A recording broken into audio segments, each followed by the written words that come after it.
Idol, okay ba ang jogging after working out? Actually, okay siya kasi nagbo-burn ka na ng fats. Kasi habang nag-workout ka, kung kumain ka man o hindi, ang binoburn ng body natin, fuel for energy niya, ay yung carb source sa muscle cells, tsaka sa liver.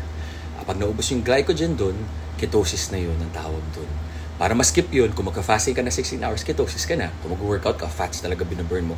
Ngayon, kung mapunta ka naman sa jogging, okay siya, lalo na kung kaya mo, kung di sumasakit tuhod mo, di sumasakit lower back mo, itong ano.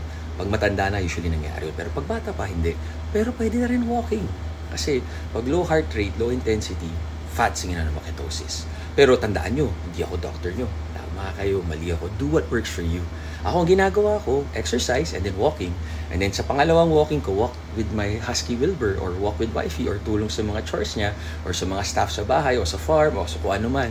Malikot kasi talaga ako eh. So yun, para calorie deficit, di ba? Tama kayo. Enjoy. Happy, happy!